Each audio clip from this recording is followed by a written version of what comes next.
Acne एक ऐसी problem है जिससे यंगस्टर बहुत ज़्यादा परेशान रहते हैं। एक्ने से पिछली वीडियोस में भी काफ़ी इन्फॉर्मेशन दे चुकी हूँ, तो आप उसको चेक ज़रूर कर लीजिएगा। आज के इस वीडियो में हम नई इन्फॉर्मेशन देंगे और हम ये आपको बताएंगे कि पर्टिकुलर पार्ट के हिसाब से कौन सी मेडिसिन आप यूज़ कर सकते हैं। कुछ नेचुरल DIY भी आपको बताए जाएंगे, तो please stay with me. Welcome to doctor Hussain's YouTube channel. This is doctor Mushfiq Hussain from doctor Hussain's advance homeopathic clinic Bhopal. आज की इस वीडियो में जो हम डिस्कस करेंगे वो एक्ने के बारे में डिस्कस करेंगे। एक्ने जो है वो हमारे सेल्स की सेबेशियस ग्लैंड में अगर बैक्टीरियल ग्रोथ हो जाए और उस वजह से उसका डक्ट बंद हो जाए और उसमें ऑयल सिक्रीशन बाहर ना निकल के उस जगह पे एक बैक्टीरियल ग्रोथ ज़्यादा होने लगे और उस बैक्टीरियल ग्रोथ की वजह से वहाँ इन्फ्लामेशन हो जाए, रेडनेस आ जाए, पस फॉर्मेशन हो जाए और ये कभी कभी पस फॉर्मेशन बहुत पेनफुल भी होते हैं, तो ये एक्ने कहलाए जाते हैं।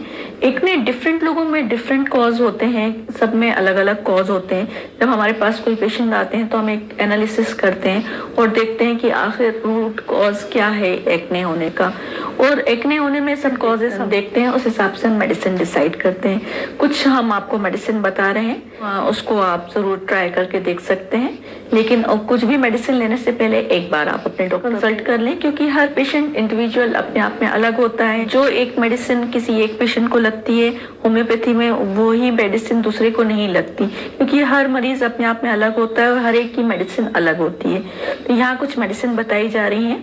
उसमें जो सबसे पहली मेडिसिन है एंटीमक्रूड। एंटीमक्रूड 30 हम उन पेशेंट्स को देते हैं जिनके पिंपल्स में येलो कलर का पस फॉर्मेशन हो गया हो और बहुत पेनफुल हो, तो उन पेशेंट्स को हम एंटीमक्रूड देके दिन में 3 बार थ्राइस अ डे देके हफ्ते तक उनको प्रिस्क्राइब करके उनको रिलीफ देते हैं। उसके बाद सेकंड मेडिसिन कैलकेरिया कार्ब आती है।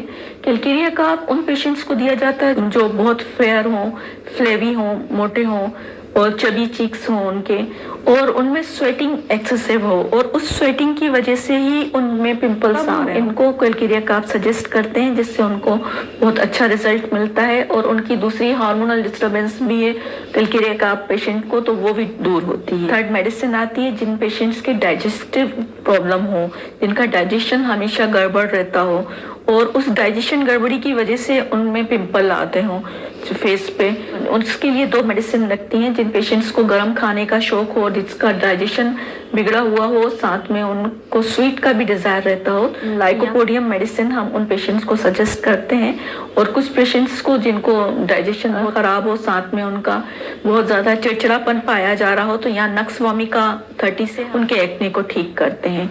कुछ पेशेंट्स देखा जाता है कि उनके किस पार्ट पे पिंपल्स आ रहे हैं, उस बेस पे भी मेडिसिन डिसाइड होती है। जैसे कि अगर फोरहेड पे पिंपल्स आ रहे हैं और उसका कॉज अगर डेंड्रफ है और बहुत डर्टी तरीके के दाने हो, स्किन भी बहुत मैली सी हो, ऐसा लग रहा हो कि स्किन एरप्शन की वजह से स्किन पे डिस्कलरेशन भी हो रहा हो और फोरहेड पे बहुत दाने आ रहे हो, पिंपल्स आ रहे हो, पस फॉर्मेशन वाले हो, तो यहाँ साइलिशिया मेडिसिन से हम उनको ठीक करते हैं। उसके अलावा अगर बैक में पिंपल्स आ रहे हो और बहुत ईचिंग, सीवियर ईचिंग पाई जा रही हो, तो यहाँ पर हम उनको नेट्रम्यूर 200 में देते हैं। साथ में अगर उनको हेडेक भी पाया जा रहा हो और उनको बिस्तर की गर्मी से उनकी प्रॉब्लम बढ़ रही हो, तो यहाँ उनको हम बैक के एक्ने के लिए नेट्रम्यूर 200 डिसाइड करते हैं पोटेंसी, उसके हिसाब से उनको दी जाती है। साथ इसके अलावा उन दानों में बहुत ज़्यादा इचिंग है तो सल्फर 200 भी उनको प्रिस्क्राइब करते हैं। तो डिफरेंट लोगों में डिफरेंट केस के हिसाब से मेडिसिन प्रिस्क्राइब की जाती है।